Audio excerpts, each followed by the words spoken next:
If you live anywhere in the Tri-Cities region, you know what cheddar rounds, Frenchy fries, and sauce burgers are all about. Of course, we are talking about Pal's, a true Tri-Cities original. And right now, I want to welcome News Channel 11's Josh Smith to Daytime to preview the latest Tri-Cities original airing tonight on News Channel 11. Josh, thanks for being here. They never usually let me sit in this part of the studio. I'm really excited to be here. Thank you for having me. This is going to be a lot of fun. This desk a little lower than the one you're used to. And that's the truth. Yeah, absolutely. I love it. Hello. Hello. You're having such a good time with these Tri-Cities originals. These are fun. You know, and I'm preaching to the choir here with you, brother, because you know this. There are people, places, things, businesses that you could travel the world. And you'll never find them. Except just like right here. They're part of who we are. They're part of our story. They're quirky. They're wonderful. And they're here. And so that's what Tri-Cities Originals are all about. And when we did the first segment in February, which was on Dr. Enough, immediately I heard people saying, well, you're going to have to do Pals. That's what we're doing tonight at They're 6. hand in hand now. That is. Because you can go get a great Dr. Enough right there. You can, that's right. That's right. So smart. Right there on tap, ready to go. But Pal's, I mean, just an icon in our region. I mean, I just read yesterday they're actually looking for properties in Knoxville, and I know the folks in Knoxville are already excited because a lot of them drive up to Jefferson City just to get Pal's. Okay. This has created a bit of a storm on social media. This whole question about is Pal's moving to Knoxville. This morning, I've been in touch with their marketing folks. And I'm afraid maybe this horse is out of the barn because Pal's says in response to this, we are always looking for locations. It doesn't mean necessarily we are going to do this. So at some point today, I think we're going to have to start to deal with this. And you know, and that is a testament to the love of this brand. It really is. And what I think we have some sound we're going to listen to here, but from the man himself. And part of the story is, how did this happen?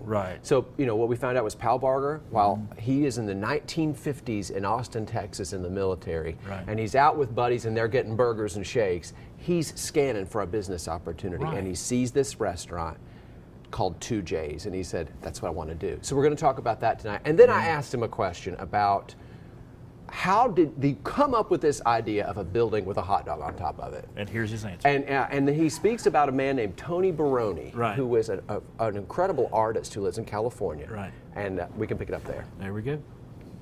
What is the story behind the Pal's look? And I told him, well, I think I'd like to do a fast food place. He just took the napkin, put it out there, and drew it upside down so I could see it.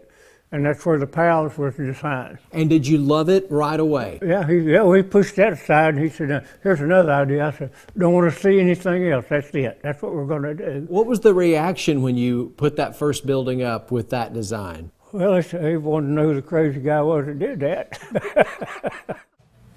Good morning. Classic Pal right there. That is classic Pal. Yeah, and Tony Baroni, you saw his picture there. He is an acclaimed artist. And businessman. And and he's also Pal's buddy. And they're having dinner, and he's drawing on a napkin and hands it over and says, and Pal's like, that's it.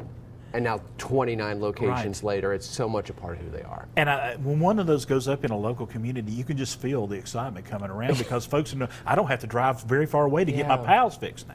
This UT basketball player that said, you know, I had my Pal's. John Fulkerson. John Fulkerson from Kingsport.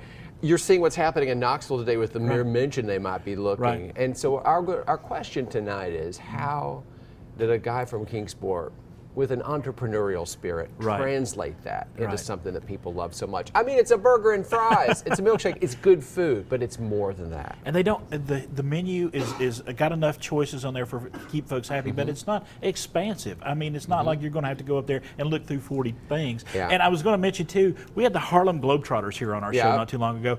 Where did they go? Pal's. Okay. Do I have time to tell you a quick story? Quick story. That day, I went to interview Pal's. He was watching this show, and if you're watching this morning, good morning, Mr. Barger. And he saw them talking about Pal's, and he said to us, "Can I get a copy of that clip?" So we were able to send him a copy of the Globetrotters talking about Pal's. He loves the fact that people love Pal's. And people do love Pal's. They do. Josh, appreciate you, buddy. It's coming up tonight at 6 at Tri-Cities Original, all about Pal's.